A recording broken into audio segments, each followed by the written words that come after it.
Hello all, I'm Char Faust, and the working title of my thesis is Unsettling the Neoliberal Human, with Ocean Vuong's On Earth We're Briefly Gorgeous and Jia-Ching Wilson-Yang's Small Beauty. Feel free to pause at any time during this presentation to look deeper at quotations or explanations on the slides. I am undertaking an interrogation of liberal humanism that seeks to unearth subtler logics that define the category of the human. By category of the human, I mean normative structures, including but not limited to gender, sexuality, expectations of bodily and neural ability, production and reproduction, and intimacies that make one human.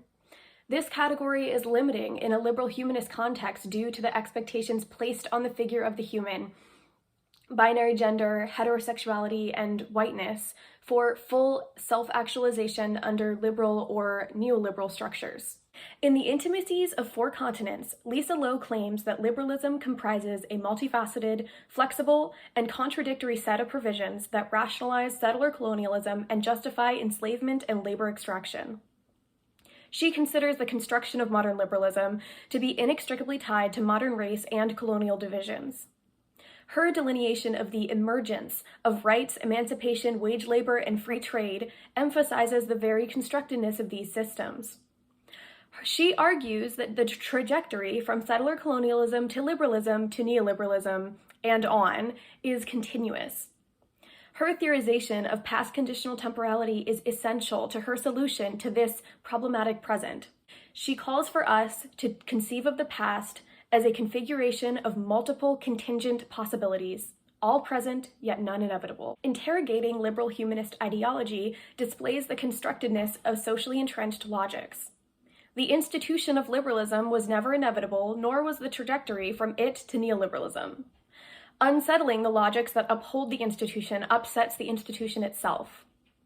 I uncover the unsettling work done in On Earth and Small Beauty by establishing the importance of nonlinear temporality and the eventuality of the non-human, which together afford new methods of knowing and being. Minor-to-minor connections can be read across these texts, as each focuses on racially triangulized queer and immigrant characters in North America. On Earth is written in an epistolary form, as its narrator, Little Dog, writes a long-form letter to his illiterate mother. Thinking back to Trevor, his recently deceased childhood best friend and first love, Little Dog remembers the World War II Army helmet Trevor used to wear. He notes, "I keep seeing that helmet. But this can't be right. This boy, impossibly American and alive, in the image of a dead soldier. It's too neat. So clean a symbol I must have made it up. And even now, in all the pictures I looked through, I can't seem to find him wearing it. Yet here it is." Here, Vuong highlights the variability of memory and fact in a way that is specific to his epistolary form.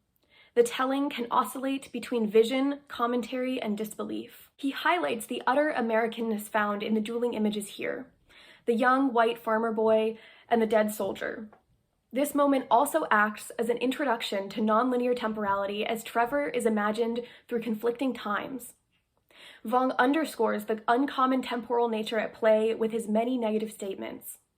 Trevor is placed in 3 times at once: World War time, the time in which he lived, some few decades or so after the Vietnam War ended in 1975, and the time after his death when Little Dog remembers him, thus exemplifying the use of nonlinear temporality in accurately defining real multiplicities and lifetimes, as is done through Lowe's past conditional.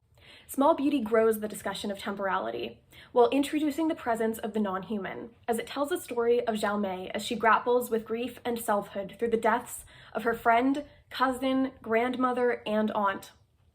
In the final moments of the novel, as Mei recovers from the visitations of her dead loved one's ghosts, the narrator tells us that she is a moment on a spontaneous trajectory, her ancestors and descendants surrounding her like water, connected by blood and intention. Wilson-Yang takes the traditionally straight line of genealogy and curves it around Mei in a spiral, as past and present generations of her family surround her. Mei's spontaneous trajectory posits a new formulation of time in line with Lowe's past conditional. Both temporal configurations tear down the borders between past and present in order to envision new futures. Further still, Mei becomes non-human as she is not a woman but a moment. As May relieves herself of the temporal bonds that tie her to her humanity, she becomes non-human, the spontaneous moment that is life, and in doing so makes irrelevant the other constraints formed by neoliberalism. These rethinkings of past, present, and future, and the troubling of the human, return to methodologies of knowing. The establishment and acceptance of nonlinear temporality allows for a reconfiguration of liberalism and neoliberalism as their encompassing inevitability falters and they turn to fall themselves.